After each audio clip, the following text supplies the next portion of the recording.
Allah subhanahu wa ta'ala menegur dalam ayat ini, dalam surah Yunus ayat 103, 101, 103 ini, orang-orang yang masih terus mau kufur kepada Allah. Apa yang mereka nunggu ini? Tidak mau beriman kepada Allah. Ya. Apakah mereka menunggu kejadian-kejadian yang telah menimpa umat-umat sebelum kalian karena mereka kufur, mereka disiksa? Mau nunggu itu terjadi? Baru bilang, oh iya saya yakin Allah ada. Ya. Maka kalau mereka mau nunggu itu, maka katakanlah, hai Muhammad, tunggulah kalau gitu. Aku juga bersama kalian, aku akan menunggu. Dan Allah memastikan Allah akan menyelamatkan hamba-hambanya yang beriman. Allahu Rabbi wal Islam dini wa Muhammadan Rasulullah. Assalamualaikum warahmatullahi wabarakatuh. Alhamdulillah, lisan kita selalu memuji Allah subhanahu wa ta'ala atas segala nikmat yang dilimpahkan kepada kita. Terutama nikmat Islam dan iman, karena dengan Islam dan iman kita jadi mengenal Tuhan kita Allah. Dan dengan mengenal Tuhan kita Allah, satu-satunya pencipta semua yang ada di langit, semua yang ada di bumi, semua yang di kedalaman lautan, terjangkau atau tidak jangkau oleh mata kita, maka kita jadi punya panduan hidup. Kita jadi tahu apa tujuan kita diciptakan di muka bumi ini, untuk mengabdi kepadanya, dan juga mana yang boleh, mana yang tidak boleh, mana yang diperintahkan dan dilarang, yang diistilahkan dengan halal, dan juga haram dari makanan, dari minuman, pendapatan, pergaulan dan apapun. Sehingga akhirnya ini sebuah kebahagiaan tersendiri dan wajib kita syukuri.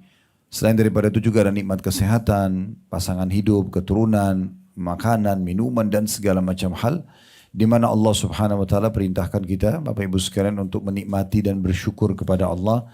Dan Allah jadikan kalimat syukur ini dengan sangat mudah, dengan satu atau dua kata, Alhamdulillah, yang dengannya maka semua kebutuhan kita itu akan dipenuhi selalu olehnya. Maka jadilah orang yang selalu bersyukur kepada Allah. Selanjutnya kita panjatkan salam hormat kita kepada utusan Allah, Nabi besar Muhammad sallallahu alaihi wa ala alihi wa sahbihi wasallam, sebagaimana Allah telah perintahkan kita untuk mengucapkan salam hormat kepada beliau. Baik, melanjutkan pada buku kita, Bapak Ibu sekalian, terutama ibu-ibu yang mayoritas hadir. Semoga Allah Subhanahu wa taala menjaga kita di atas keimanan dan amal saleh dan juga memaafkan semua kesalahan kita, dan Allah selalu juga menyempurnakan nikmatnya kepada kita semua, serta Allah juga selalu menjaga kemerdekaan, persatuan dan kesatuan kita, serta juga Allah membantu saudara-saudara kita dimanapun mereka berada yang sedang tertindas, terutama sekarang di Palestina atau di Gaza. Semoga Allah berikan solusi buat mereka, dan semoga Allah menyatukan kita semua di surga firdausnya sebagaimana disatukan dalam majelis ilmu yang mulia ini. Allahumma amin. Baik, melanjutkan pada buku kita Bapak Ibu sekalian yang ditulis oleh Syekh Abdul Aziz Al-Musyaiqi, amalan-amalan yang menyebabkan tertolaknya azab Allah Subhanahu wa taala. Yang namanya azab, yang namanya hukuman, semuanya tidak enak. Tidak ada hukuman itu yang enak. Ya, kalau kembali kepada makna letterlet yang sebenarnya. Jadi memang kita harus selalu berusaha menghindari apapun yang bisa mendatangkan hukuman. Bahkan dalam Islam bukan cuma sekedar hukuman Bapak Ibu sekalian, apapun yang bisa merusak citra kita, ya, menghilangkan kedudukan kita misalnya, ya, itu semuanya harus kita hindari. Tidak boleh seorang muslim atau muslimah sengaja menyerumuskan dirinya pada hal yang bisa merusak citranya, menjatuhkan martabatnya, menghilangkan kepemilikannya, ya. Begitu juga dengan hal-hal yang lebih besar lagi. Misalnya dia melakukan pelanggaran-pelanggaran atau kriminal yang akhirnya membuat dia dihukum di dunia ataupun di akhirat. Nah, Allah Subhanahu wa taala mengajarkan kepada kita dengan beberapa cara untuk selamat dari azab ataupun hukuman. Mungkin Bapak Ibu bilang sama saya, Ustadz kan sedang bahas tentang azabnya Allah. Apa hubungannya ini dengan misalnya kalau ada manusia melanggar, antara suami istri terjadi keributan, apa hubungannya antara anak yang durhaka, ada enggak hubungannya antara ributnya dengan ipar, dengan mertua, dengan tetangga, apalah gagalnya usaha? Maka jawabannya Bapak Ibu sekalian, semua permasalahan kita di muka bumi ini itu berasal dari masalah kita sama Allah. Jadi kalau Bapak Ibu punya masalah apapun, dari hal yang kecil sampai hal yang besar, sebelum kita menuduh orang yang ada di hadapan kita, misalnya menuduh pasangan, menuduh ipar, menuduh anak, menuduh mertua, menuduh tetangga, menuduh siapa saja, seakan-akan mereka ini adalah sebab, maka yang paling pertama introspeksi diri dulu. Ya, Allah Subhanahu wa taala sering kali datangkan peringatan-peringatan kepada kita justru melalui orang-orang di sekitar kita. Sehingga kita bisa jadi introspeksi diri, menyadari kalau mungkin ini kesalahan dari saya. Ya. Kalau memang betul-betul kita murni mendapatkan tidak ada permasalahan dari kita, maka itu murni ujian dari Allah Subhanahu wa taala yang Allah ingin meninggikan derajat kita. Tapi umumnya karena permasalahan kita sama Allah Subhanahu wa taala. Dalam banyak ayat Al-Quran, Bapak Ibu sekalian, Allah menjanjikan siapapun yang patuh, yang beriman kepadanya, yang mengerjakan amal soleh, pasti dibahagiakan. Maka nggak mungkin bentrok antara janji Allah dalam Al-Quran dan juga janji Nabi Muhammad SAW. Orang kalau patuh sama Allah, orang kalau kerjakan perintah, meninggalkan larangan, kemudian dihukum itu nggak mungkin. Gitu. Jadi sangat bentrok, mirip dengan satu pegawai yang prestasi di perusahaan.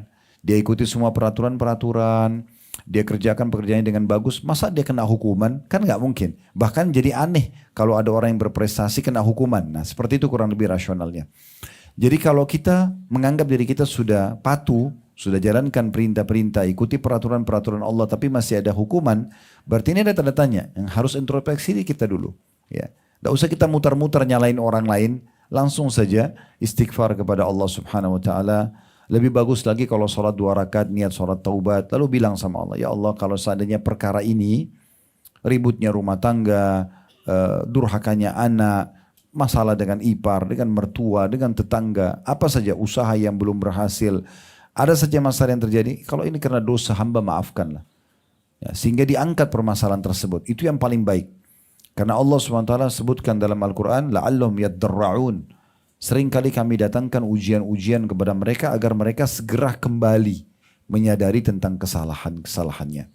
Dalam ayat lain Allah SWT mengingatkan, bukankah kami sering menguji mereka setahun berapa kali, dalam setahun beberapa kali ujian, sakit, gangguan orang, belum selesai satu ujian, ujian yang lain datang.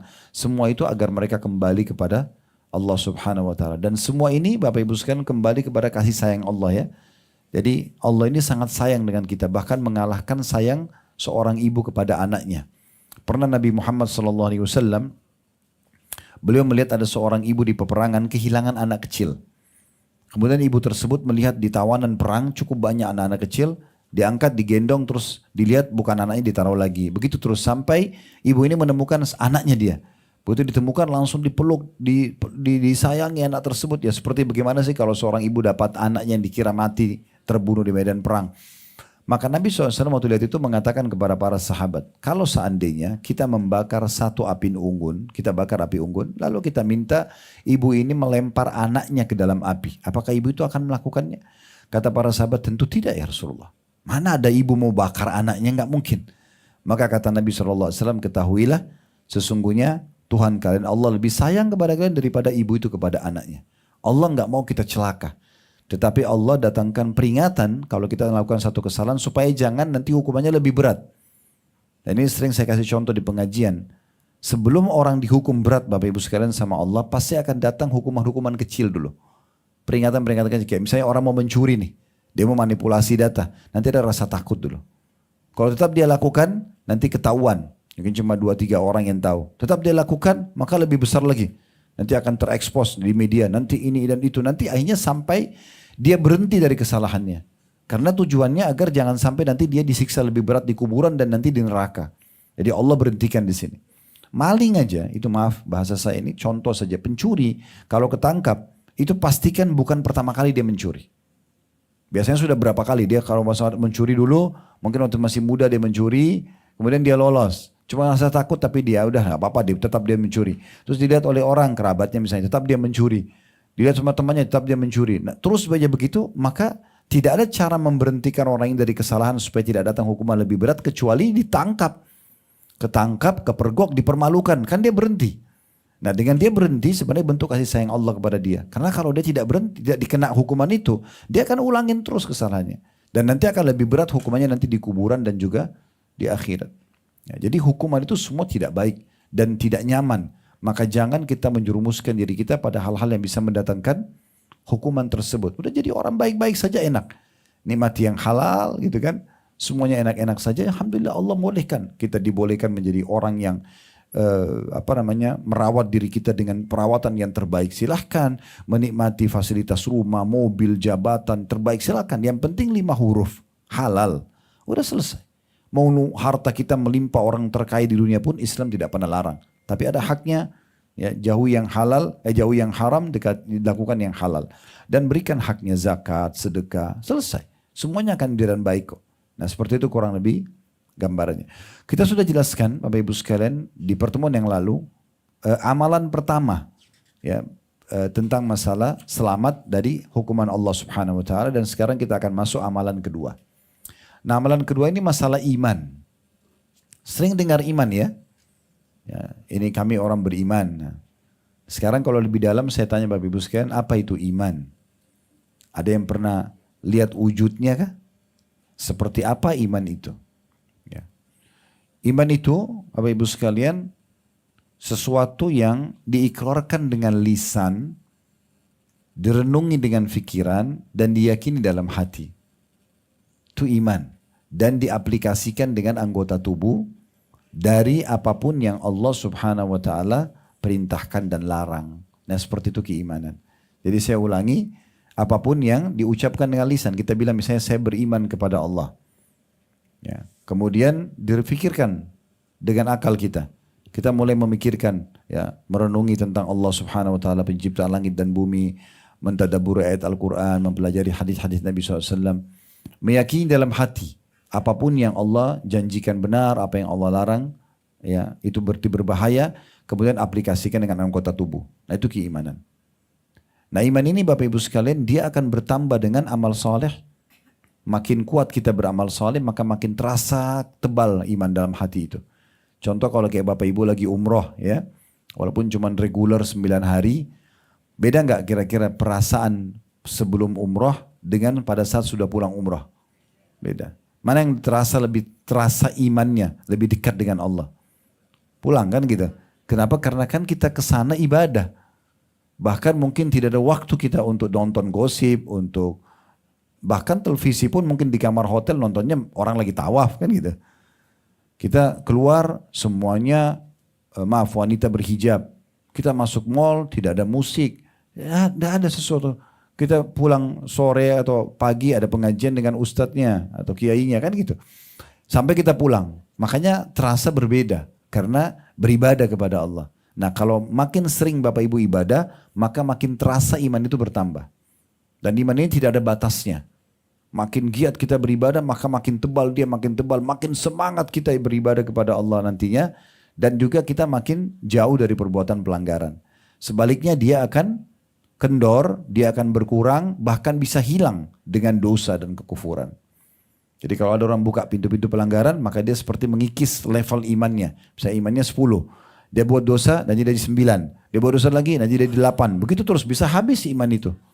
Kalau sudah habis imannya, Bapak Ibu sekalian, itu walaupun kejadian besar depan matanya kayak gempa bumi, tsunami, itu nggak ada pengaruh, nggak ada rasa takutnya lagi sama Allah, karena imannya nggak ada. Kalau iman itu ada, sedikit aja kita lihat, misalnya kita dengar berita orang meninggal, kita jadi ketakutan, jangan sampai saya juga meninggal nanti gimana nih. Terus segera kita bertaubat. Nah itu ciri keimanan. Ya, jadi kita ada dorongan untuk lebih dekatkan diri kepada Allah. Kita mau bersemangat mengerjakan ibadah dan meninggalkan larangan, itu namanya keimanan. Jadi iman itu dia bertambah dengan ketaatan, berkurang dengan kemaksiatan. Baik, saya kasih satu kaidah sederhana. Bagaimana caranya supaya iman itu ada dan terasa dalam hati? Harus ada pondasi tangganya. Pondasi tangga pertamanya itu ilmu. Nah, Bapak Ibu hadir di majelis ilmu seperti ini, itu pondasi iman. Karena iman tidak mungkin datang tanpa ilmu, nggak bisa. Dengarin ayat Al-Quran, dengarin hadis Nabi SAW, dengarin tentang kisah orang soleh, ya, orang soleh, maka itu akan menambah keimanan. Jadi ilmu dulu, di atasnya akan mendatangkan keimanan. Kalau iman sudah ada, maka kita akan mudah untuk mengerjakan amal soleh dan meninggalkan larangan. Nah seperti itu tangganya. Ya, jadi nggak mungkin orang beriman tanpa ilmu. Ya, tidak mungkin orang beramal soleh tanpa iman. Nah seperti itu. Baik, iman ini adalah sesuatu yang paling mahal dalam hidup seseorang. Karena dengan adanya keimanan, orang kalau sudah beriman ini Bapak Ibu sekalian bisa berubah semua. Orang penakut jadi pemberani karena imannya. Orang pengecut jadi pemberani ya. Orang yang orang yang pelit jadi dermawan ya. Orang yang jahat jadi baik. Itu karena keimanan. Pernah lihat orang dulu pernah jahat terus dia tobat ya. Itu karena keimanan. Yang bisa mengubah orang sekeras apapun bawaan dia dan kesalahannya, bisa berubah jadi orang baik hanya iman. Tidak bisa yang lain. Ya, kapan keimanan dalam hatinya, maka mudah dia untuk bisa meninggalkan kesalahan-kesalahan tersebut. Jadi iman memang ini sesuatu yang paling mahal. Ya.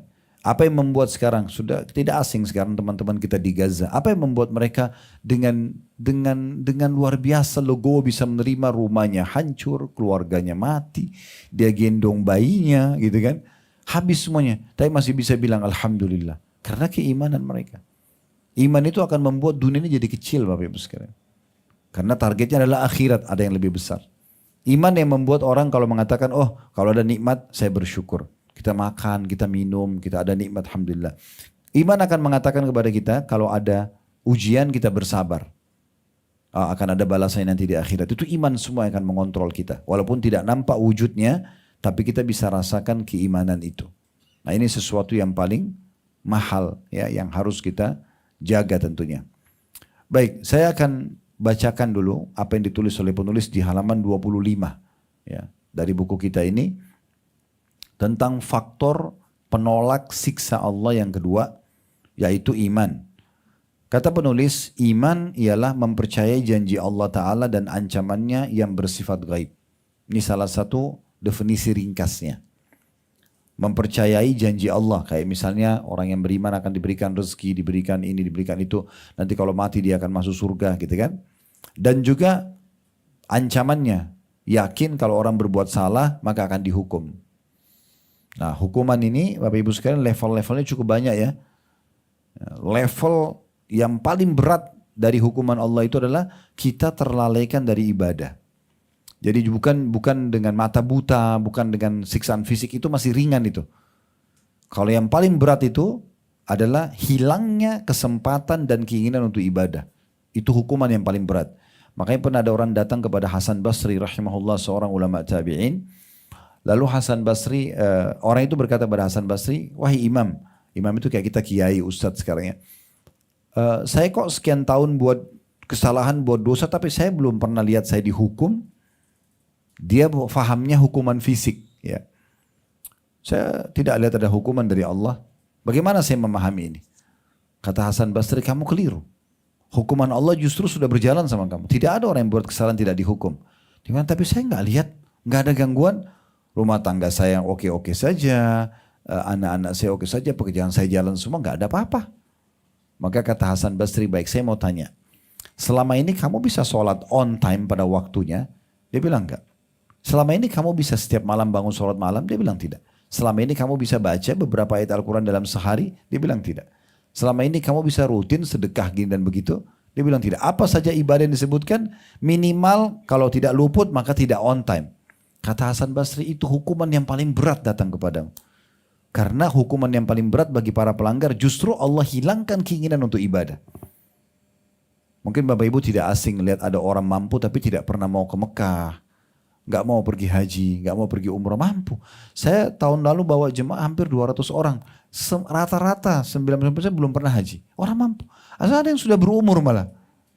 Subhanallah, nanti di umur terakhir baru mereka pergi haji. Padahal selama ini mampu. Belum Allah kasih taufiknya.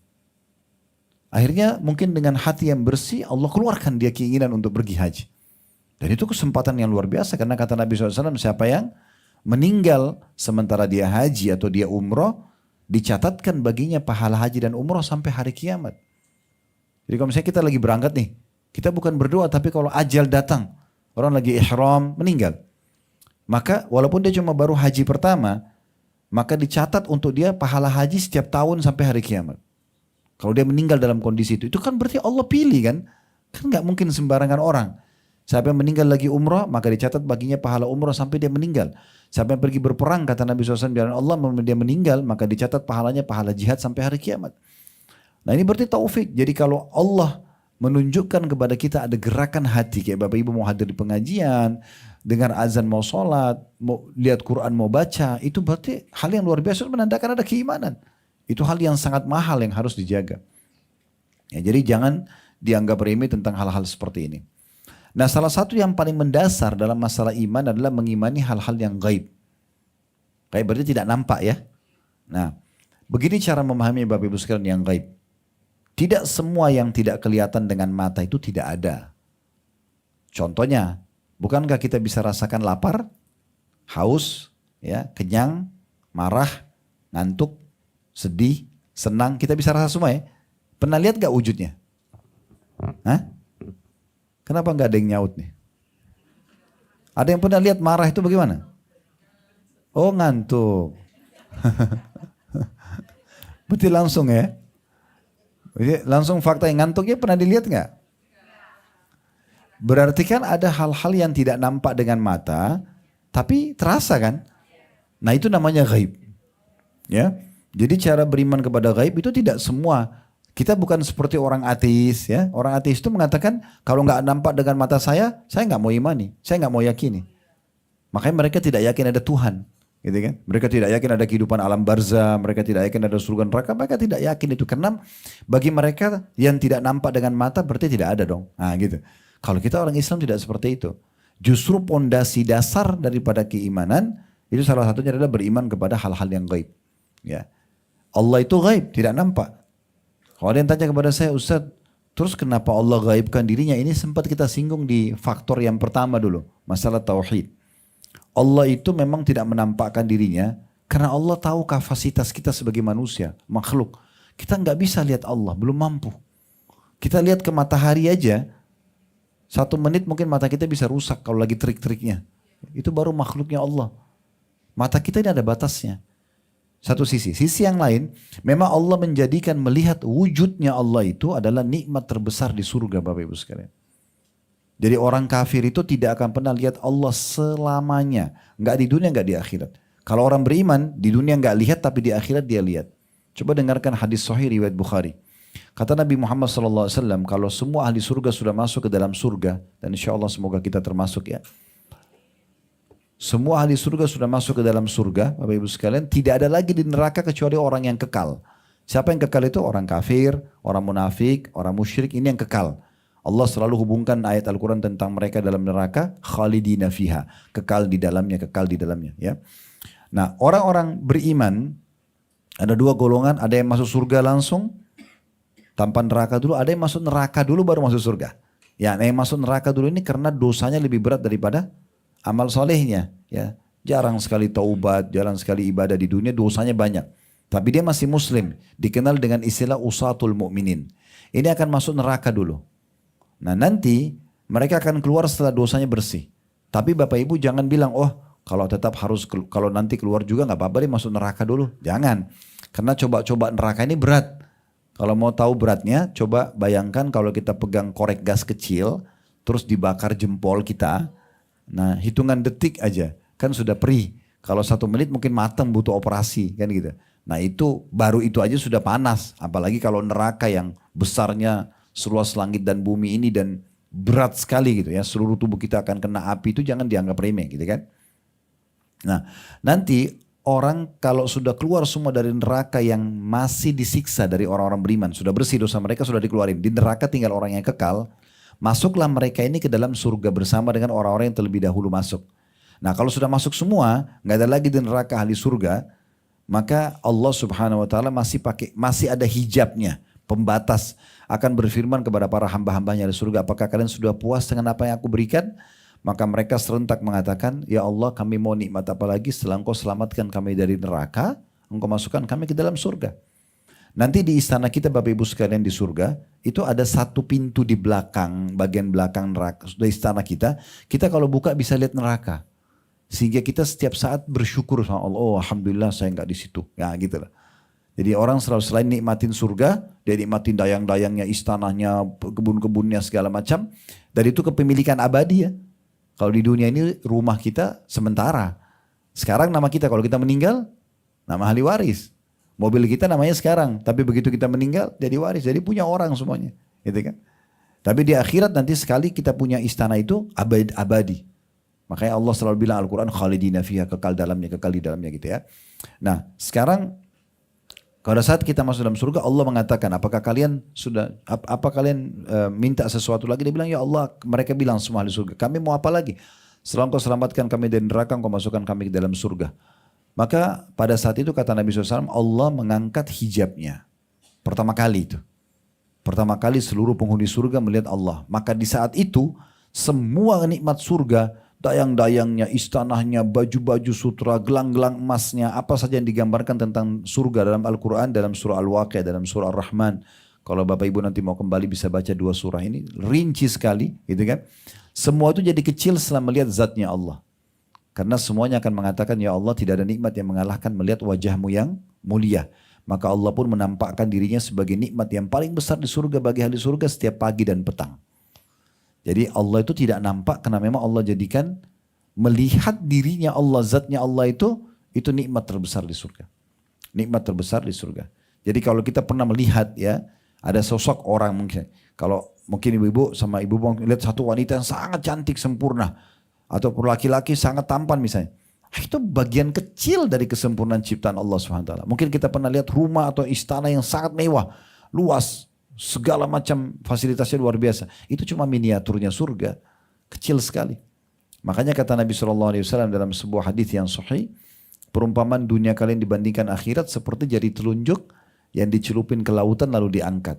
Maka lihatlah berapa tetes air yang ada di jari telunjuk itu.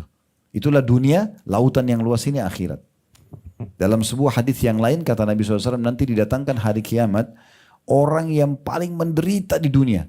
Dari lahir sampai mati miskin, susah hidupnya. Tapi orang beriman. Kalau azan sholat, Ramadan puasa gitu ya, beriman, meninggal. Menderita, anggaplah dia hidup 70 tahun semuanya menderita. Nanti di hari kiamat didatangkan, lalu dicelupkan satu celupan di surga, dikeluarkan. Cuma dimasukin dikeluarkan. Lalu ditanya, kau pernah menderita enggak selama ini? Jawabannya tidak pernah demi Allah. Hilang semua. Penderitaan itu hanya dengan satu celupan di surga. Kata Nabi SAW, bagaimana dengan nanti orang penghuninya yang kekal di dalamnya? Baru satu celupan aja sudah hilang semua, capeknya dia, letihnya, susahnya di dunia hilang semua. Dengan satu celupan. Sebaliknya kata Nabi SAW, maka didatangkan orang yang paling besar nikmat Allah pada dia di dunia. Dari lahir sampai meninggal di istana raja. Tapi kafir kepada Allah. Semuanya ada. Semuanya fasilitasnya pokoknya high quality lah gitu ya. Tapi dia pada saat meninggal dicelupkan satu celupan di neraka. Dimasukin dikeluarkan lagi. Ditanya, kamu pernah merasa nikmat gak selama ini? Pernah gak kamu selama ini kaya, kamu enak? Dia bilang demi Allah gak pernah. Hilang semua, 70 tahun dia nikmat di dunia dengan satu celupan di neraka. Jadi luar biasa gitu. Nah, nikmat-nikmat surga itu akan terkalahkan semuanya hanya dengan melihat zatnya Allah subhanahu wa ta'ala. Itu puncaknya. Nah, jadi Allah menggaibkan dirinya karena itu. Ya, karena mata kita terbatas, Allah batasin dan juga Allah jadikan nikmat terbesar di dunia. Di akhirat nanti. Kemudian juga termasuk hal yang gaib, rukun iman kita yang kedua, iman kepada para malaikat. Ya, kita yakin ya. Bapak Ibu sudah yakin bahwa ada malaikat nih? Oke, saya tambahkan keyakinannya ya. Bagaimana caranya kita yakin ada malaikat? Ada yang pernah lihat malaikat? Nah, harus ada alasannya, gitu kan? Bagaimana saya tahu ada malaikat itu? Karena malaikat tidak dinampakkan oleh Allah, gaib juga. Nah, ini dijelaskan dalam hadis-hadis Nabi SAW. Kata Nabi SAW, kalau seorang hamba terbangun di malam hari, kan kita biasa bangun ya, mungkin ibu bangun jam 3 ya, mungkin subuh jam 4, jam 4 jam 10 sekarang mungkin kita bangun jam 3, setengah 4. Ada bisikan gak dalam hati sholat? Nah, itu dari malaikat. Semua bisikan baik dari malaikat. Kayak misalnya kita lihat orang miskin, bantu. Kita dengar azan, sholat. Gitu. Semua itu dari malaikat. Bisikannya. Dan nanti kata Nabi SAW, kalau dia bangun tengah malam ini, malaikat bilang bangunlah. Ya sholatlah. Nanti pendampingnya dari syaitan. Syaitan juga tidak kelihatan kan? Gaib juga mereka. Mereka bisa lihat kita, kita nggak bisa lihat mereka. Maka pendamping dari syaitan atau qarin akan mengatakan tidurlah malam masih panjang. Yang mana yang biasa diikutin? Hah? Jadi temannya malaikat atau temannya syaitan? Jadi kalau sudah bangun malam, bangun. Sholat walaupun cuma setengah jam, 20 menit. Istirahat lagi nggak apa-apa. Karena itu sudah panggilan dari Allah Subhanahu wa Ta'ala. Kata Nabi SAW, kalau kalian terbangun di tengah malam, maka istinsyaklah. Istinsyak itu, Bapak Ibu kita membersihkan hidung. Seperti orang kalau wudu ya, masukkan air, nah itu namanya istinsyak. Karena syaitan bertengker di hidung kalian. Kalau lagi ngantuk nih, asal memang bukan begadang ya. Bukan Bapak Ibu baru tidur setengah jam, 1 jam itu mungkin memang pusing kadang-kadang ya. Tapi kalau sudah tidur 4 jam, 5 jam udah cukup gitu ya. Bangun masih ngantuk, itu dari syaitan. Bangun, wudu atau usapkan, masukkan air ke hidung. Maka insya Allah akan hilang itu ngantuknya. Baru sholat lah ya, itu contohnya. Jadi intinya semua peringatan kepada kebaikan, ya tadi saya kasih contoh ada orang miskin tiba-tiba kita kesian mau bantu ya. Kita dapat informasi di grup keluarga, di grup teman-teman ada yayasan sosial mau kegiatan apa ya gitu. Bahkan sampai saya pernah bahasakan terlepas daripada travel haji dan umroh. Kadang-kadang Allah panggil kita umroh haji itu melalui panggilan travel. Jangan lihat travelnya. Jangan lihat teman yang ajak. Jangan lihat keluarga yang cerita tentang pengalamannya. Tapi kenapa sampai ke kita informasi itu? Allah bisa saja memanggil kita untuk itu. Jadi bagaimana kita pekah untuk meraih dan menjawab panggilan tersebut. Nah ini iman kepada malaikat-malaikat tersebut. Ini juga hal yang gaib. Ya. Dan iman kepada kitab-kitab Allah subhanahu wa ta'ala. Kita tidak pernah hadir di masa Nabi Ibrahim alaihissalam pada saat turun suhuf Ibrahim. Kita juga nggak saksikan kitab Taurat yang turun kepada Nabi Musa alaihissalam. Bahkan Al-Quran menggambarkan Taurat sudah banyak yang diubah. Gitu kan? Kemudian Injil yang turun kepada Nabi Isa kita juga tidak hadiri. Walaupun sekarang ada orang yang mengaku pegang Injil. Tapi kita yakin itu sudah banyak yang diubah. Gitu kan? Dari 600 Injil itu ada beberapa, ada 3 atau 4 Injil saja yang masih otentik, tidak diubah gitu ya. Di antaranya ada istilah yang akan ada Nabi terakhir setelah Nabi Isa bernama Ahmad atau Muhammad itu dihapus. Kalau tidak salah di antaranya masih ada tuh di Injil Barnabas saja. Itu pun mereka tidak pakai gitu ya. Nah itu contoh-contohnya saja. Tapi kita kan tidak tahu. Nah, ini termasuk gaib buat kita sebenarnya. Begitu juga iman kepada rasul-rasul. Allah mengutus 120 ribu sekian rasul. Nabi ya. Di antaranya 313 rasul. Di antaranya 313 rasul. Bedanya kalau Nabi itu dia tidak membawa ajaran baru Bapak Ibu sekalian. Dia cuma mengingatkan kaumnya apa yang disampaikan oleh Nabi dan Rasul sebelumnya. Kalau Rasul membawa syariat baru. Ya. Jadi ada syariat sebelumnya dihapus, dibawa syariat baru, peraturan baru dari Allah subhanahu wa ta'ala. Dari 124 ribu Nabi, ada 313 rasul. Ya. Dan yang wajib kita imani cuma 25 Nabi dan Rasul. Ya, saya tidak bisa bayangkan kalau kita disuruh oleh Allah hafal 124 ribu Nabi. Karena 25 saja masih banyak yang tidak tahu namanya. Masih banyak yang tidak tahu kisahnya. Gitu kan. Ya paling yang dihafal Adam, kemudian Musa, Isa, Muhammad SAW. Ibrahim juga. Nama ya, kalau saya suruh cerita bisa nggak? Siapa nama istrinya, berapa anaknya. Tidak usah jauh-jauh. Saya tanya di pengajian nama-nama istri Nabi Muhammad aja banyak nggak tahu. Yang dihafal Aisyah. Istri Nabi ada 9. Banyak yang tidak tahu namanya. Bahkan pernah ada yang sebut istrinya Nabi Fatimah. Padahal Fatimah anaknya. Atau kalau kita tanya misalnya, tanpa mengurangi penghormatan. Kalau saya tanya, ada berapa anaknya Nabi Muhammad? Nah, Bapak Ibu bisa jawab. Bapak, Ibu-ibu nih. Anaknya Nabi Muhammad ada berapa? Nah, bingung kan?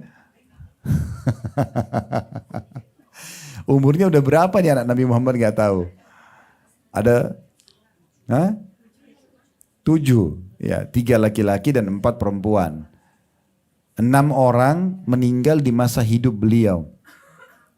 Cuma 1 yang hidup sampai Nabi meninggal baru meninggal setelah Nabi.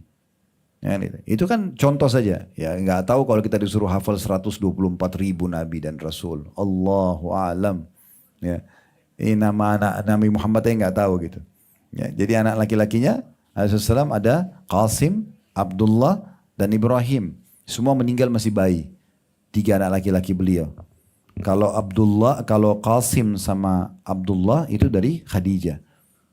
Kalau Ibrahim dari Maria, ya. Tapi meninggal semua masih bayi. Kemudian 4 anak perempuannya itu semua dari Khadijah. Ruqayyah, Ummu Kalthum, Zainab dan Fatimah. Ya ini yang semua ini meninggal 6-6-nya kecuali Fatimah. Fatimah meninggal nanti pada saat Nabi SAW sudah meninggal setahun kurang lebih baru Fatimah meninggal. Tapi yang lain semua meninggal di masa hidup Nabi SAW. Baik, ini juga nabi-nabi ini semua gaib buat kita. Kita nggak tahu. Kita nggak hadir. Allah ceritakan dalam Al-Quran tentang kisah Nabi Nuh. Tapi kan kita tidak hadir pada masa itu.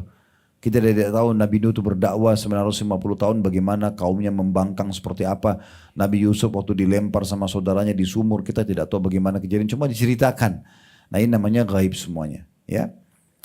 Jadi rukun iman kepada Allah gaib. Iman kepada malaikat juga gaib. Iman kepada kitab-kitab ini sebagiannya gaib ya.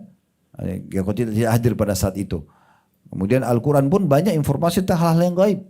Tentang hari kiamat, tentang kematian, tentang surga neraka itu gaib semua. Tentang Allah, tentang malaikat. Ya. Iman kepada Rasul-Rasul juga begitu. Ada Rasul-Rasul yang kita tidak tahu. Gaib bagi kita. Kemudian yang kelima iman kepada hari kiamat. Ini juga gaib. Satu paket tuh hari kiamat ya. Kematian, alam barzah, hari kebangkitan di mahsyar, surga dan neraka. Ini juga gaib. Ya.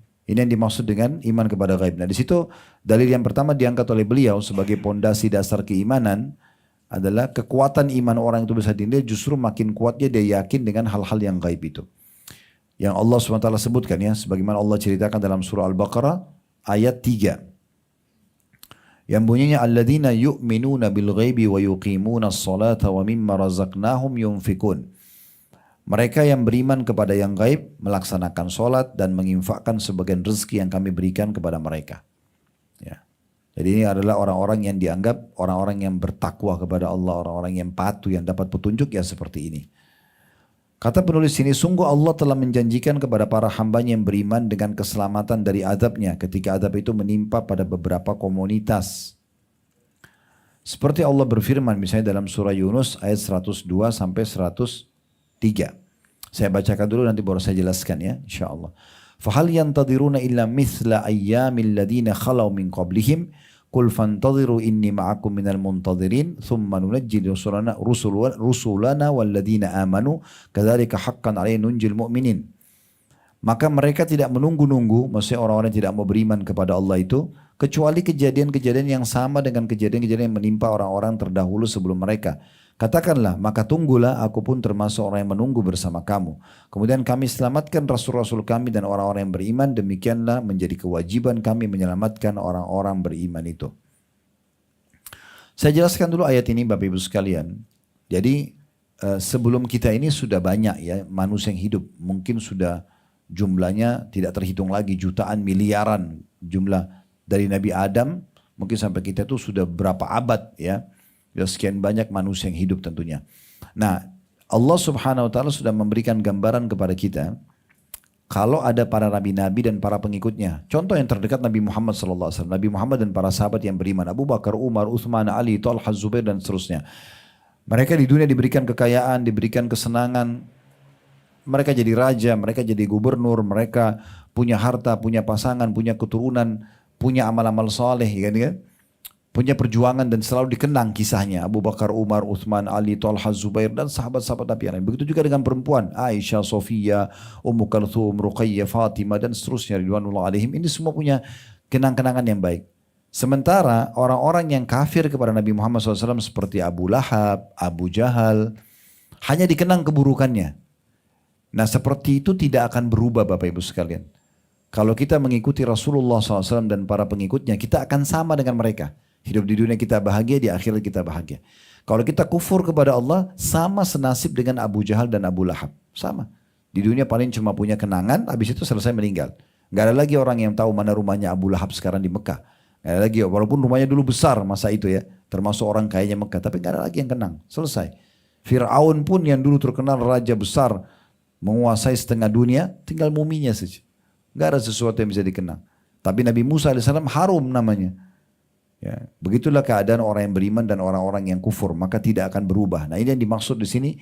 Allah SWT menegur dalam ayat ini, dalam surah Yunus ayat 103 ini, orang-orang yang masih terus mau kufur kepada Allah. Apa yang mereka nunggu ini? Tidak mau beriman kepada Allah. Ya. Apakah mereka menunggu kejadian-kejadian yang telah menimpa umat-umat sebelum kalian karena mereka kufur, mereka disiksa? Mau nunggu itu terjadi? Baru bilang, oh iya saya yakin Allah ada. Ya. Maka kalau mereka mau nunggu itu, maka katakanlah, hai Muhammad, tunggulah kalau gitu. Aku juga bersama kalian, aku akan menunggu. Dan Allah memastikan Allah akan menyelamatkan hamba-hambanya yang beriman. Ya, ini yang dimaksud dengan ayat ini tadi. Kata penulis ini adalah salah satu buah iman, yaitu selamat dari azab di dunia dan juga di akhirat. Kalau dia beriman, dia akan selamat dari siksa-siksa. Sungguh Allah Ta'ala telah menyelamatkan kaum Yunus dari azab setelah melihatnya secara langsung dikarenakan iman. Nah ini saya sebelum baca surah Yunus ayat 98, atau saya bacakan dulu baru saya ceritakan ya tentang kisah Nabi Yunus ya. Di halaman 27, Allah berfirman, "Falaula kanat qaryatun amanat fanafa'a imanuha illa qauma Yunus lamma amanu kashafna anhum adzabal khizy fil hayatid dunya wa matta'nahum ila hin." Artinya, maka mengapa tidak ada penduduk suatu negeri pun yang beriman, lalu imannya itu bermanfaat kepadanya selain kaum Yunus. Ketika mereka kaum Yunus itu beriman, kami hilangkan dari mereka azab yang menghinakan dalam kehidupan dunia dan kami beri kesenangan kepada mereka sampai waktu tertentu. Oke, saya jelaskan dulu. Sedikit kita tinggalkan buku dulu. Pernah dengar kaum-kaum yang Allah binasakan ya Bu? Contoh misalnya kaumnya Nabi Ibrahim, Namrud di Babilonia. Kalau sekarang kita searching di Google pun peninggalan Namrud akan banyak ketinggalan kelihatan ya. Istananya, patung-patung, apalah macam-macam singgasananya. Itu di Babilonia di Irak masih ada sampai sekarang. Dulu dia raja terkenal sekali, bahkan mengaku Tuhan dan banyak pengikutnya. Kemudian juga kita bisa lihat Fir'aun di Mesir, ya, kaumnya Nabi Musa. Kita bisa lihat di Laut Mati di Jordania, itu ada peninggalan di bawah Laut Mati itu, negerinya kaum Lut, kaumnya Nabi Lut yang berbuat homoseksual. Ya. Kemudian juga kita bisa lihat 4 jam dari kota Madinah namanya Madain Saleh, atau nama lainnya Al-Ula sekarang ya. Nah, Madain Saleh ini itu tempatnya kaumnya Nabi Saleh, kaum Thamud disiksa, dihukum. Ada juga di negeri Yaman namanya kaum Ad, ya, kaumnya Nabi Hud. Ini banyak kaum-kaum yang sudah Allah binasakan sebelum kita. Dan Allah suruh kita melihat, lihat bagaimana mereka itu diajak, didakwahi, diingatkan. Jangan Bapak Ibu, jangan lakukan, Allah larang, Allah murka. Kerjakan ini, dapat ini. Mereka nggak mau dengar, tetap aja kufur. Maka Allah datangkan hukumannya. Dan tidak akan berubah hukuman yang sama kepada orang-orang yang kufur kepada Allah. Dan juga sebagaimana orang beriman pada masa itu diselamatkan, maka akan diselamatkan juga orang yang beriman di masa kita sekarang. Sama konsepnya. Tidak akan pernah berubah peraturan Allah Subhanahu wa taala. Nah, umat-umat ini Bapak Ibu sekalian yang dihukum oleh Allah sebelum kita, sebelum mereka dibinasakan oleh Allah, beberapa hari sebelum mereka meninggal itu Allah makin limpahkan nikmat pada mereka. Jadi badannya makin sehat, pikirannya makin tenang, senang aja, bahagia, ketawa. Jadi dalam kondisi begitu tuh 3 hari seminggu sebelum mereka dibinasakan, lalu Allah binasakan setelah itu supaya mereka makin lalai. Jadi nggak ada umat-umat yang Allah hukum itu kemudian dalam kondisi mereka susah. Tidak, mereka malah dibukakan pintu-pintu nikmat yang besar. Ya. Sebelum mereka dibinasakan oleh Allah Subhanahu Wa Taala. Nah umat-umat ini, umatnya kaum Nabi Ibrahim tadi Namrud, Fir'aun kaumnya Nabi Musa, kaum Ad kaumnya Nabi Hud, kaum Thamud kaumnya Nabi Saleh, ya. Kemudian kaumnya Nabi Lut, ya, kaumnya Lut di Jordania, Laut Mati tadi saya bilang, dan kaum-kaum yang banyak Allah binasakan. Mereka-mereka ini Bapak Ibu sekalian, waktu datang peringatan, jangan, mereka tidak mau dengar. Kecuali ada satu kaum yang Allah gambarkan dalam surah Yunus yang tadinya siksa sudah datang, sudah mau datang, bahkan sudah nampak depan mata mereka, lalu Allah hilangkan. Itu kaumnya Nabi Yunus. Pernah dengar Nabi Yunus ya? Salah satu dari Nabi yang wajib kita imani dari 25 Nabi dan Rasul itu. Nah, ceritanya adalah supaya lebih gamblang tentang masalah kenabian ini. Nabi-nabi itu, Bapak Ibu sekalian, sebelum Nabi Muhammad SAW diutus khusus untuk kaumnya saja. Khusus untuk satu kaum tertentu. Jadi di masa sebelum Nabi Muhammad itu bisa satu masa itu beberapa nabi. Contoh misalnya kita sering baca surah Al-Kahfi malam Jumat atau hari Jumat. Ada kisah tentang Nabi Musa ketemu sama Nabi siapa? Nabi Khidir, ya. Itu 2 nabi di masa yang sama tapi beda lokasi dakwah. Nah, bisa begitu ya. Ada juga semasa tapi satu lokasi seperti Nabi Musa sama Nabi Harun, saudaranya sendiri. Seperti di masa Nabi Isa alaihissalam itu juga semasa Nabi Isa sama pamannya sendiri, Nabi Zakaria, sama sepupunya sendiri Nabi Yahya. 3 nabi ini, Zakaria, Isa dan Yahya ini di Palestina semuanya. Sama-sama semua di Baitul Maqdis. Satu lokasi gitu kan. Di zaman Nabi Ibrahim juga, Nabi Ibrahim sama ponakannya Nabi Lut.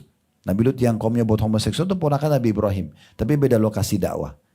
Nabi Ibrahim itu lokasi dakwanya Babilonia, Palestina dan Mekah.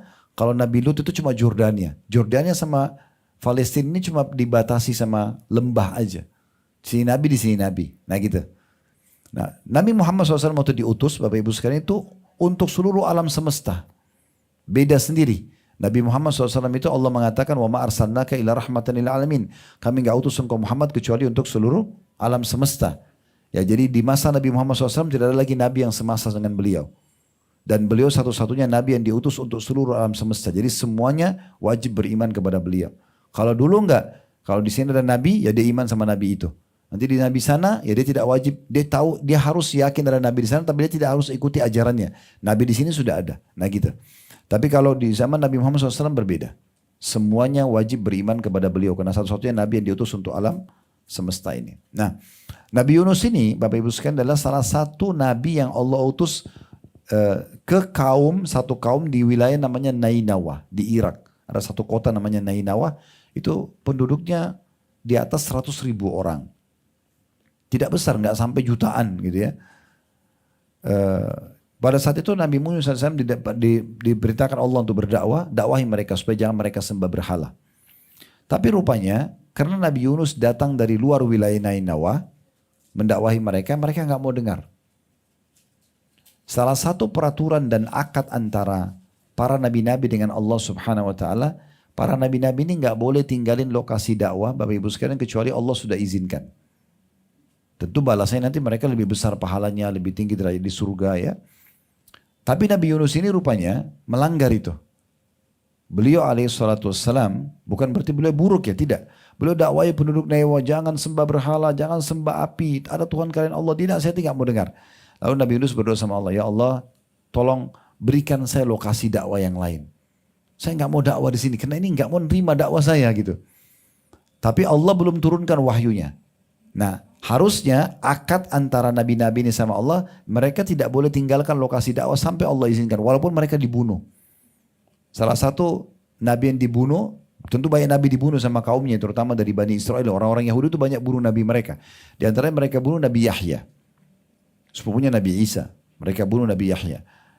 Maka Nabi Yunus alaihissalam tidak boleh, Allah belum turunkan izinnya. Tapi dia karena ingin sekali menyampaikan agama Allah di lokasi yang kira-kira orang mau nerima dakwanya, maka dia tinggalkan lokasi Nainawa tanpa izin dari Allah. Maka Allah pun menghukum Nabi Yunus alaihissalam. Dihukum ya. Tapi sebelum keluar dari wilayah Nainawa, Nabi Yunus mengatakan, kalau saya pergi nanti nih, tidak ada lagi utusan Allah pada kalian, maka hukuman Allah bisa datang pada kalian. Takutlah. Ini bisa turun petir dari langit, bisa mematikan kalian, bisa longsor, bisa banjir, bisa segala macam. Jangan tidak beriman sama Allah. Nggak ada alasan kalian untuk nolak beriman kepada Allah. Mereka tidak mau dengar. Nabi Yunus pergi. Nah, kaumnya disiksa sama Allah. Tapi nanti kita kembali ceritakan tentang penyiksaannya seperti apa ya, prosesnya. Karena ini kita butuh mengambil sebagai saksi bahasan kita. Kita kan Nabi Yunus keluar nih. Waktu dia keluar, Allah menggambarkan dalam Al-Quran, Yunus mengira tidak akan kami hukum. Tapi nanti Allah datang ke hukuman. Dia naik ke atas kapal, dia ingin cari lokasi dakwah baru. Rupanya di atas kapal, dihantam dengan ombak yang besar, maka kapten kapalnya mengatakan kita harus mengurangi beban. Mereka buanglah barang-barang mereka, ternyata masih berat. Kapalnya nanti bisa tenggelam kalau berat. Maka harus ada yang berkorban, harus ada yang dibuang di lautan. Mereka mengundi nama-nama, setiap diundi keluar nama Nabi Yunus alaihissalam. Keluar nama Nabi Yunus. Satu kali orang-orang kapal itu bilang, kami tahu ini Nabi Allah di lokasi Nainawa. Mungkin salah, kita ubah, ulangi lagi. Diulangi lagi undian kedua kali. Tetap keluar namanya Nabi Yunus. Jadi masa itu mereka tulis nama di batu, batunya dibalik, terus diacak-acak. Ya. 2 kali, 3 kali tetap nama Nabi Yunus yang keluar. Maka Nabi Yunus mengatakan mungkin ini justru hukuman dari Allah buat saya. Maka dia pun berdiri di pinggiran kapal. Pada saat dia loncat, Allah datangkan ikan besar yang menelan Nabi Yunus alaihissalam.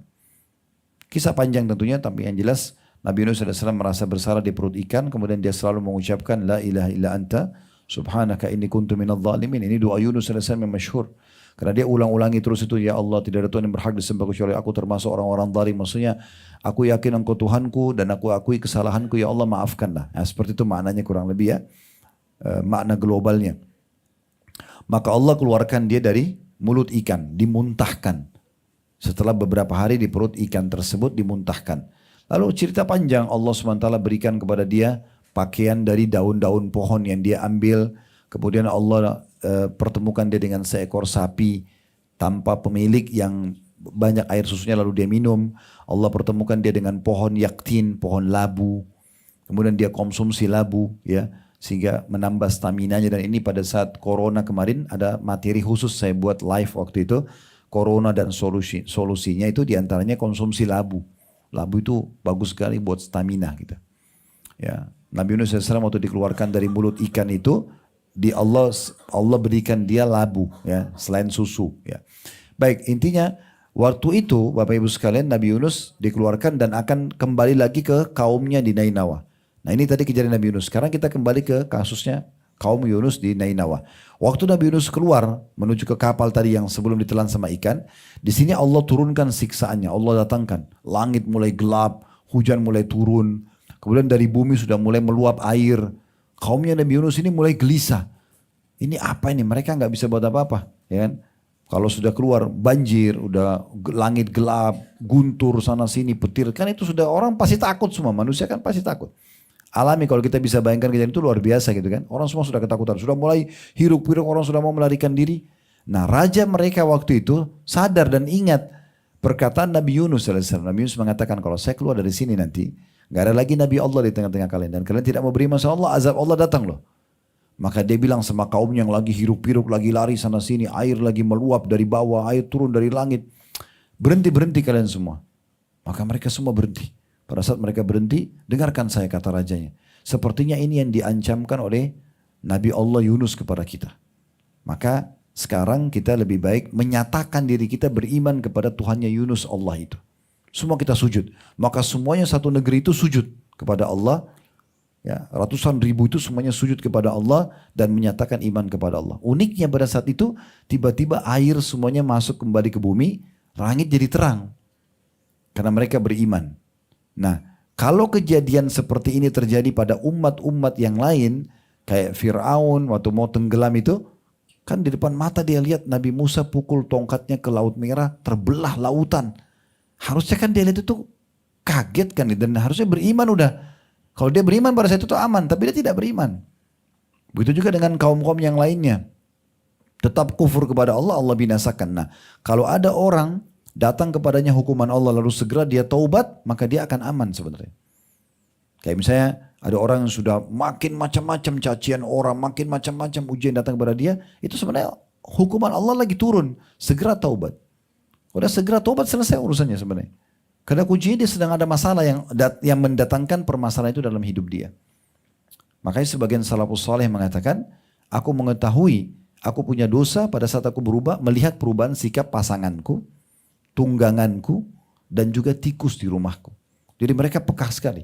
Sampai di antara mereka ada yang mengatakan kalau seandainya aku lewat di sebuah tempat dan mencium bau busuk saja, maka aku langsung beristighfar kepada Allah karena tidak mungkin bau busuk sampai kecuali sebagai peringatan dari Allah Subhanahu wa taala. Atau mata yang melihat sesuatu yang tidak nyaman, telinga mendengar yang tidak nyaman, maka semua itu dijadikan bahan introspeksi diri. Nah, seperti itu. Nah, ini digambarkan di sini Bapak Ibu sekalian tentang bagaimana keimanan itu kalau kita gunakan benar-benar maka akan menjadi penyebab selamat dari siksa Allah. Karena kaumnya Nabi Yunus beriman sama Allah, maka Allah hilangkan. Nah, sekarang kita kembali, saya baca lagi terjemahnya di halaman 27 tadi. Surah Yunus ya, ayat 98 saya baca terjemahnya. Maka mengapa tidak ada penduduk suatu negeri pun yang beriman? Maksudnya kaum Ad, kaumnya Nabi Hud, Fir'aun kaumnya Nabi Musa, Namrud kaumnya Nabi Ibrahim, ya, kemudian kaum Tsamud kaumnya Nabi Saleh. Kenapa kaum-kaum ini tidak ada yang beriman? Lalu imannya itu bermanfaat kepadanya selain kaumnya Yunus. Tadi kaumnya Yunus sudah mau disiksa, tapi karena mereka langsung menyatakan beriman pada Allah, langsung segera kembali kepada Allah, maka kami hilangkan dari mereka azab yang menghinakan dalam kehidupan dunia. Plus lagi, karena kaum Nabi Yunus beriman, kami beri kesenangan kepada mereka sampai waktu tertentu. Akhirnya Allah hilangkan semua itu azab, Mereka jadi beriman sama Allah dan mereka mohon sama Allah, ya Allah kembalikan nabimu ya Allah Yunus kepada kami. Nah itu bersamaan dengan Nabi Yunus tadi dimuntahkan dari mulut ikan dengan hikmah Allah, dapat bisa buat pakaian dari daun-daunan, kemudian minum susu, kemudian makan labu, mutar kembali masuk ke Nainawa, maka mereka hidup dan Allah berikan kenikmatan mereka karena mereka beriman kepada Allah Subhanahu wa taala. Selanjutnya kata penulis ini, demikian pula Allah taala membela orang-orang beriman. Kalau Bapak Ibu beriman kepada Allah, pastikan pembelaan Allah akan selalu datang. Sebagaimana Allah katakan dalam surah Al-Hajj ayat 38. Inna Allah yudafi' 'anil ladina amanu. Sesungguhnya Allah pasti akan membela orang-orang beriman. Ya kalau kita mau lihat kasus yang paling depan mata sekarang, Gaza ya. Gaza itu Bapak Ibu sekalian tahu, itu kota di negeri Arab yang paling kecil. Ya. Paling sederhana. Kalau mau dibandingkan dengan Riyadh, dengan Dubai, dengan Abu Dhabi ya. Itu jauh sekali. Kota kecil. Perekonomiannya terbatas. Lagi dijajah, sekitarnya penjajah gitu kan. Tapi subhanallah dibombardir. Mungkin ada yang mengatakan, mana buktinya Ustaz Allah membela mereka? Oh jelas sekali depan mata. Pembelaan yang pertama, Allah memilih para syuhada di antara mereka. Saya tanya Bapak Ibu sekalian, kita pasti mati gak? Tidak ada keraguan. Kullu nafsin dha'iqatul maut kata Allah, semua jiwa akan mati.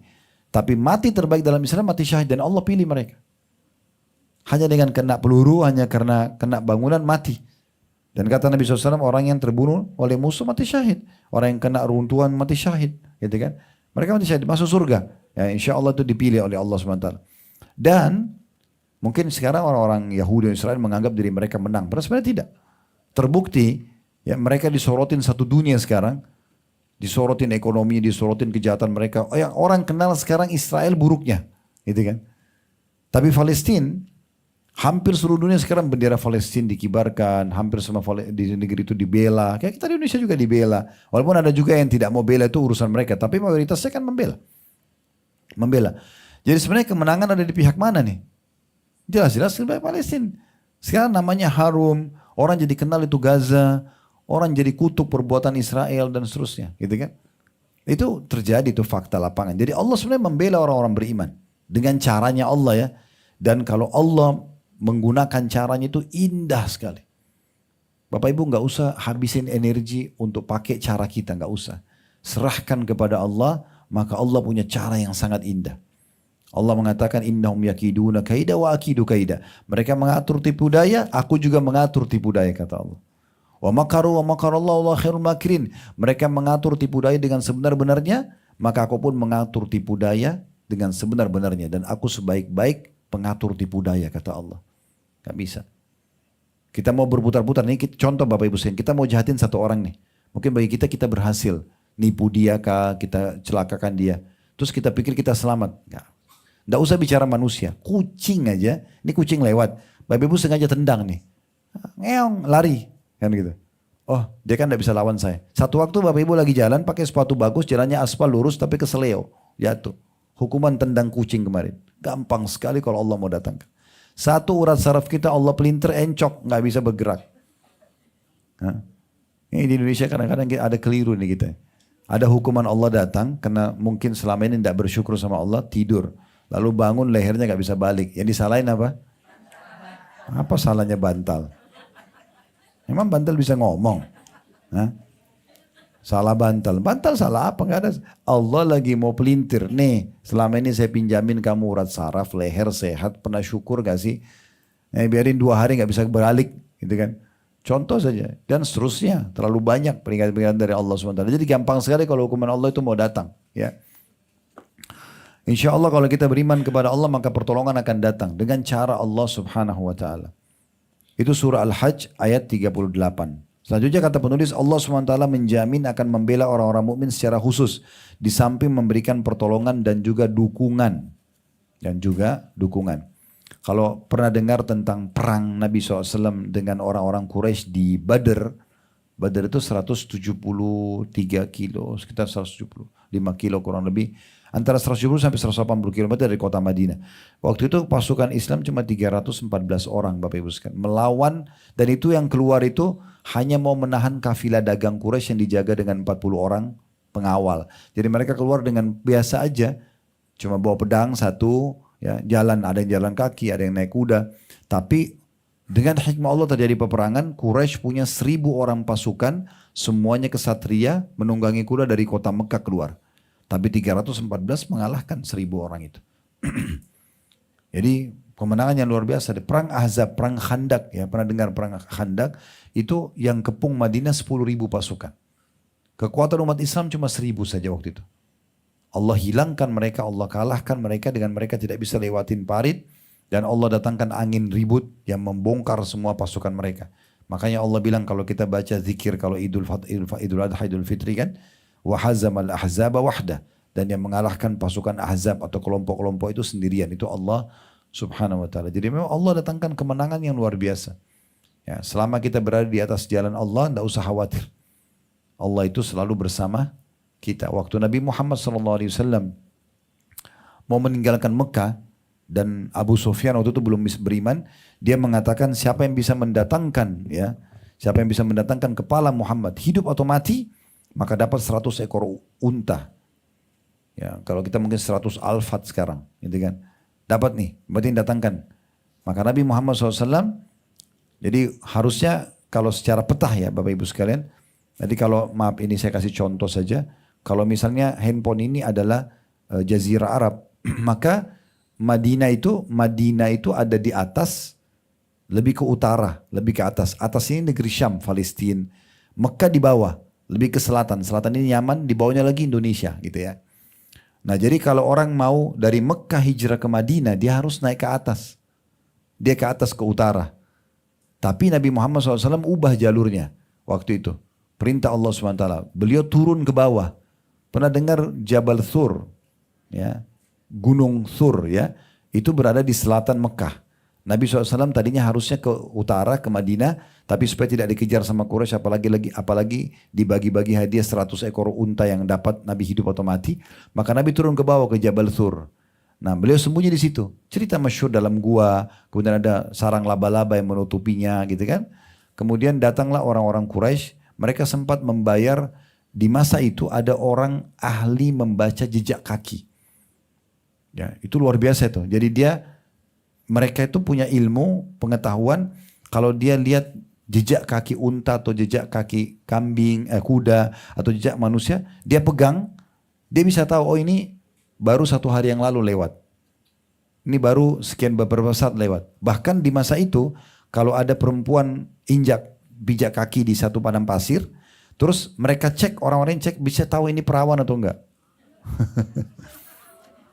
Itu di masa itu. Iya, itu ada ilmunya sendiri. Nah orang-orang Quraisy membayar orang-orang ini khusus untuk mencari tahu, baca jejaknya Nabi Muhammad di mana dia.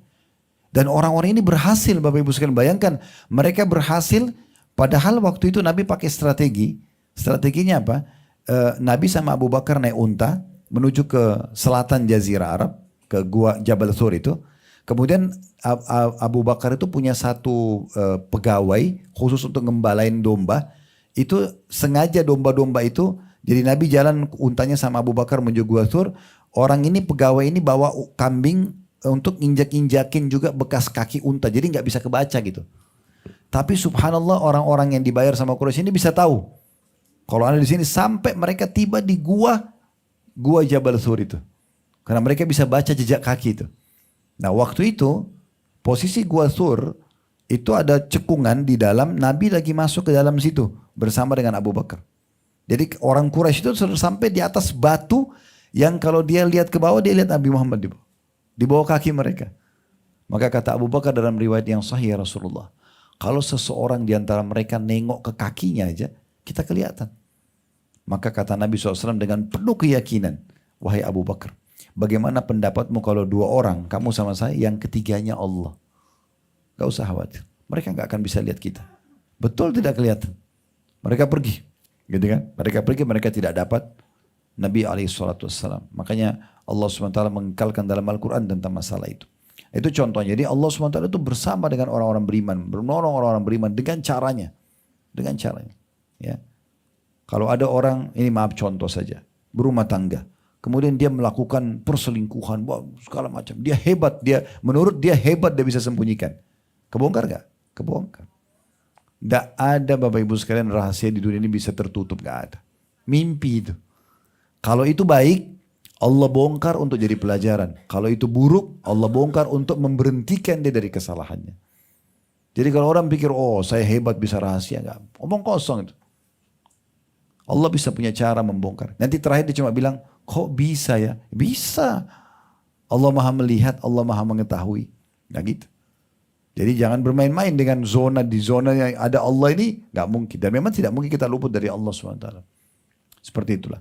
Jadi Allah akan selalu bersama dengan orang-orang yang benar gitu ya. Kemudian di sini dikatakan diangkat oleh beliau di halaman 28, sungguh dia, D-nya besar kata ganti Allah, menyandingkan mereka dengan rasul-rasulnya. Inna lanansuru rusulana walladina amanu. Maksudnya menyandingkan orang-orang beriman dengan para rasul-rasul. Bahwasanya sebagaimana rasul akan ditolong, orang-orang beriman juga akan ditolong. Sesungguhnya kami akan menolong rasul-rasul kami dan orang-orang beriman. Pasti akan ditolong, tidak usah khawatir. Ada kejadian nyata, saya mau cerita sedikit terlintas ini kisah nyata di Madinah. Ada satu perempuan, Bapak Ibu sekalian ya. Perempuan ini terkenal sangat solehah. Ini kisah nyata penduduk Madinah. Setiap hari ke Masjid Nabawi, sholat, terus hadiri pengajian ulama gitu ya. Dia kalau pergi diantar oleh ayah atau kakaknya, kalau pulang juga sama dijemput. Subhanallah satu waktu, kakak sama ayahnya nggak sempat jemput. Dia naik mobil, taksi, entah gimana ujian Allah datang, dia tiba-tiba saja ingin dijahati oleh si supir taksi ini. Jadi dia lagi lalai, terus tiba-tiba pada saat dia engah, taksi itu sudah keluar pinggir kota Madinah ke padang pasir. Tinggal dia aja sama supir taksi tadi. Dan akan diperkosa, gitu kan. Maka pada saat itu, dia berdoa kepada Allah SWT mengatakan, ya Allah, sesungguhnya ya, aku sudah menjaga kesucianku selama hidup ini, jangan sampai aku rusak karena orang ini. Dari kejauhan, ini kisah nyata ya. Ini jadi heboh di Saudi pada saat itu. Dari kejauhan adalah mobil datang di padang pasir itu, entah dari mana, dengan lampu sorot yang sangat terang, nyorotin mobil itu. Supir ini lihat ketakutan lari. Orang perempuan ini bilang, saya turun, mobil itu mendekat, ternyata ayah sama kakak saya. Dia bilang, saya dalam kondisi shock, ketakutan, karena sempat diserang sama supir itu. Dia bilang saya naik. Ayah sama kakak saya pun tidak ngomong apa-apa. Saya diantar ke rumah, kebetulan mereka tinggal di building yang flat ya, apartemen. Terus kemudian ayah saya mengatakan, naiklah ke atas, istirahatlah dulu, kami ada urusan. Pergilah. Pada saat dia bilang, ini kisahnya, pada saat dia bilang saya bel flat itu, ternyata yang buka pintu ayah saya. Kisahnya tuh begitu. Terus dia kaget. Habis itu dia langsung pingsan, si perempuan ini. Dibawa ke dalam, disadarkan, kenapa? Ada apa? Kenapa kau pingsan? Dia bilang, apa tadi kalian, ditanya ayahnya sama kakaknya, kalian tadi datang menjemputku di padang pasir? Kata mereka, tidak. Kami di apartemen, kami bahkan yang bukain kamu pintu. Lalu dia ceritalah kisah dia. Waktu cerita kisahnya itu luar biasa, mereka tidak tahu dari mana pertolongan datang. Memang sudah begitu. Pertolongan datang kepada Allah SWT. Sekarang ini kisah di Gaza banyak sekali kisah begitu. Ada di reruntuhan dikeluarkan, saya lihat sendiri cuplikannya sudah 6 hari atau 7 hari ada bayi dikeluarkan sehat. Gak ada apa-apa. Memang ada yang korban juga, kuasa Allah, takdir Allah. Tapi Allah mau tunjukkan kemahakuasaannya. Ada yang 7 hari, 8 hari, gak mati. Padahal gak ada susu, gak ada yang urus gitu kan. Ada sebagian anak-anak kecil, waktu dikeluarkan, mereka bilang, ada masalah apa? Ya, tadi waktu kalian belum jemput saya, banyak teman-teman saya bermain di sini. Dan bahasa-bahasa yang serupa dengan itulah. Ya, itu kuasa Allah SWT, kita tidak pernah tahu. Dan sekian banyak kisah-kisah yang berhubungan dengan masalah ini. Ya. Baik, di sini kata penulis selanjutnya, maka wajib bagi setiap muslim merealisasikan imannya dan memeriksanya, serta menjauhi semua hal yang bisa mengurangi kesempurnaannya. Agar ia mendapatkan apa yang dijanjikan Allah Ta'ala kepadanya. Ia selalu berusaha menambah keimanan dan ketakwaannya. Allah Subhanahu Wa Ta'ala akan menambah petunjuk kepada orang-orang yang mendapat petunjuk.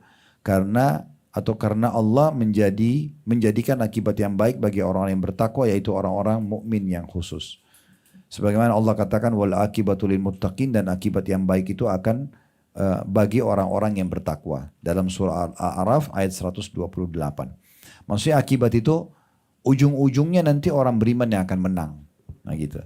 Jadi walaupun misalnya ada ada hal-hal yang nampak di depan mata. Misalnya bapak ibu benar nih, tapi kita kayak dipojokin, dibuat kayak salah. Nanti akan kebongkar dan Allah punya cara nanti akhirnya kita yang menang. Nah seperti itu. Itu makna daripada wal akibatul lil muttaqin. Ujung-ujungnya nanti keberhasilan itu akan di tangan orang-orang beriman. Nabi Muhammad SAW 13 tahun itu Bapak Ibu sekalian disiksa di Mekah. Lagi sujud depan Ka'bah, ditaruh kotoran unta, diinjak batang leher beliau SAW, dihina-hina, dikatakan pencuri, penyihir, penyamun, dan segala macam. Bukan pencuri tadi, saya keliru ucapin, tapi penyamun, penyihir gitu ya. Nah, tapi Nabi SAW setelah 13 tahun di Mekah, ya, tidak ada pengikutnya kecuali 153 orang. 83 hijrah ke Ethiopia, cuma 70 orang di Mekah. Karena diisolasi benar, siapapun yang tanya Islam, tanya Nabi Muhammad langsung pasti dihukum. Dipukul, digebukin, diambil hartanya gitu. Nah setelah hijrah ke Madinah, 10 tahun di Madinah. Setelah 10 tahun, selama 10 tahun di Madinah, beliau bisa punya kerajaan di Madinah, punya komunitas, banyak orang beriman, dan akhirnya kota Mekah pun takluk dan Jazirah Arab takluk pada saat Nabi SAW meninggal dunia. Allah balik semua keadaan. Ya, dengan orang-orang beriman. Pernah ada satu ibu melihat Umar bin Khattab waktu jadi raja. Ibu itu mengatakan, wahai Ibnu Khattab. Dia sengaja nggak panggil Umar gitu ya. Dia sengaja nggak panggil raja supaya memberikan nasihat kepada Umar bin Khattab radhiyallahu anhu. Dia mengatakan, wahai Ibnu Khattab, saya kemarin di Mekah sempat melihat kau anak kecil yang berlari-lari di gang-gang Mekah. Kemudian kamu termasuk orang-orang yang membangkang pada Islam. Lalu kemudian kau beriman kepada Allah dan Rasulnya, lalu Allah muliakan kau sampai sekarang. Maka bertakwalah kepada Allah. Maka Umar pun akhirnya menangis sambil mengatakan, ibu ini benar. Bagaimana sebenarnya Allah Subhanahu Wa Taala mengangkat derajat orang-orang beriman. Gitu kan? Iman ini luar biasa Bapak Ibu sekalian. Kalau dia sudah ada, itu bisa membuat kita bisa melakukan banyak hal yang tidak masuk di akal kita. Ya. Contoh misalnya Umar bin Khattab, saya kasih contoh. Umar bin Khattab ini pernah, Bapak Ibu sekalian, atau dia tradisinya beliau radhiyallahu anhu, setiap malam sebelum tidur itu selalu sebelum tidur beliau keliling Madinah dulu, nyari tahu ada nggak masyarakat yang butuh bantuan. Gitu. Nah satu waktu beliau lagi keliling kota Madinah, sampai di pinggir perbatasan Madinah ada satu laki-laki orang Badui itu baru nancapin tali kemahnya, ya, dipatok di tanah gitu. Kemudian Umar bin Khattab ucapin salam, dijawab sama bapak itu, orang Badui. Kemudian Umar tanya, siapa kamu? Dia katakan, saya Fulan bin Fulan, disebutkan namanya dari wilayah Padang Pasir, saya tinggal Padang Pasir. Lalu kata Umar, kenapa kau kesini? Dia bilang, saya cuma mampir, istirahat, besok saya pindah lagi. Kehidupan kami yang begitu pindah-pindah. Lagi ngobrol, tiba-tiba terdengar ada suara jeritan, seperti rasa sakit ya, rintihan dari satu wanita dalam kemah. Lalu kata Umar, siapa orang itu? Kata orang ini, yang orang Badui ini, sudahlah itu nggak apa-apa, itu bukan urusan kamu. Karena dia malu mau menyampaikan. Kata Umar, mungkin saya bisa bantu. Kata dia, itu istri saya mau melahirkan. Tapi saya tidak tahu mau minta tolong sama siapa. Saya nggak kenal orang di kota ini. Ya, kemudian juga saya tidak bisa bantu dia melahirkan, saya tidak punya keterampilan. Maka kata Umar, mau kamu saya datangkan seorang wanita dari kota ini untuk membantu istri? Dia bilang, tentu saja. Umar bin Khattab pulang ke rumahnya malam-malam, orang semua lagi tidur. Ya. Pulang ke rumahnya, lalu dia panggil istrinya. Istrinya waktu itu kebetulan adalah cucu Rasulullah SAW, Ummu Kalthum radhiyallahu anha. Ini anaknya Ali bin Abi Thalib. Ini unik ya. Jadi anak mertuanya Nabi Umar, ya. Anak mentunya Nabi Ali. Tapi Ali ini mertuanya Umar. Jadi mereka biasa begitu. Nah di akhir hidup Umar menikah sama anaknya Ali namanya Ummu Kalthum. Itu istri beliau yang terakhir, beliau meninggal di pangkuannya Ummu Kalthum pada saat meninggal karena ditusuk oleh Abu Lu'lu'. Waktu itu Umar malam-malam mengatakan, wahai cucu Rasulullah, dia panggil istrinya. Apakah kau bersedia untuk mendapatkan pahala seorang muslim yang mau melahirkan malam ini di pinggir Madinah? Ini raja ngajak istrinya ratu. Ya, ini bukan orang biasa ini. Maka kata Ummu Kalthum, tentu saja wahai Amirul Mukminin, tentu saja. Maka berdiri berdua, raja sama ratu jalan. Maaf, waktu itu tidak ada kamera, tidak ada handphone, tidak ada media, nggak ada. Ini luar biasa, raja sama ratu jalan malam-malam nih. Sampai mereka tiba di kemah tersebut. Kata Umar bin Khattab, masuklah ke dalam. Masuk ke dalam, Ummu Kalthum bantu.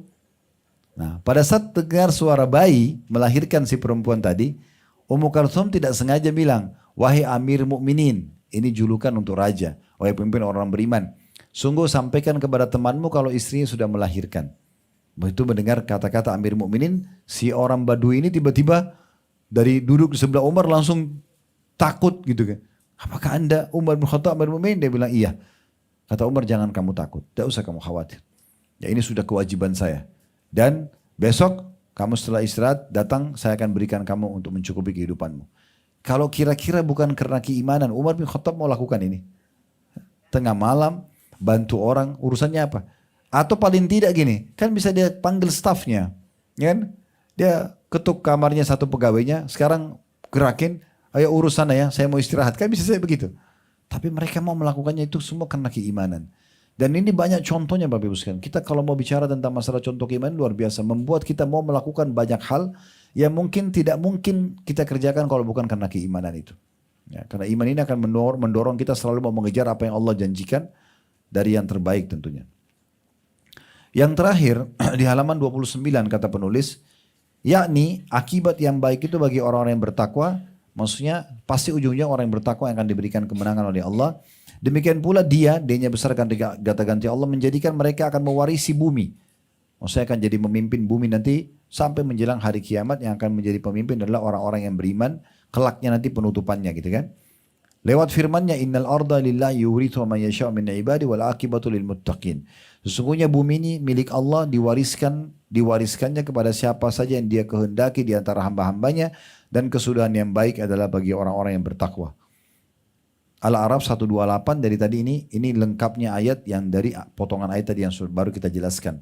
Ya, potongan sebelumnya wal aqibatu lil muttaqin, dan akibat yang baik itu bagi orang-orang yang bertakwa. Maksudnya ujung-ujungnya kalau Bapak Ibu di atas jalan yang benar pasti akan ditolong oleh Allah Subhanahu wa taala. Lalu penulis menutup mengatakan semoga Allah mengaruniakan kepada kita ketakwaan di kala sepi dan juga ramai. Maksudnya selalu bertakwa kepada Allah Subhanahu wa taala. Baik, ini bahasanya masalah keimanan Bapak Ibu sekalian. InsyaAllah kedepannya kita akan masuk faktor ketiga tentang masalah doa. Jadi apa itu doa, tata caranya seperti apa, waktu-waktu mustajab, ya, contoh-contoh doa pilihan nanti akan kita bahas insyaAllah pada pertemuan akan datang. Mudah-mudahan apa yang kita bahas hari ini bermanfaat buat kita. Dan saya mengajak Bapak Ibu sekalian untuk kembali sama-sama kita mendukung dalam kebaikan dengan mendukung channel dakwah kami ini. Tentu dengan tata cara medsos masing-masing, kayak di YouTube ada subscribe, like, dan juga loncengnya ada. Jadi supaya Bapak Ibu kalau tekan loncengnya bisa dapat notifikasi dari kami. Kemudian di Instagram, Facebook, TikTok, apa saja sekarang juga sudah ada tata cara masing-masing, itu bisa Anda terlibat. Dan juga bisa diambil potongan-potongan ceramah. Kayak kita sekarang ceramah 1 jam, 1,5 jam. Itu sebenarnya bisa di teman-teman tim di kantor itu sudah potong jadi 1 menit. Bisa disebarluaskan. Jadwal ceramah juga bisa disebarluaskan. Bagi teman-teman juga yang berminat untuk bergabung di kegiatan sosial, bisa bergabung di Yayasan Sedekah Kreatif, bisa melihat kegiatan kami cukup banyak di situ. Dan bagi yang berminat untuk haji dan umroh, insya Allah bisa bergabung dengan Uhud Tour. Mudah-mudahan bisa bermanfaat. Kalau ada benar dari Allah, ada salah dari saya mohon dimaafkan. Subhanakallahumma bihamdika, asyhadu an la ilaha illa anta astaghfiruka wa atubu ilaik. Wassalamualaikum warahmatullahi wabarakatuh.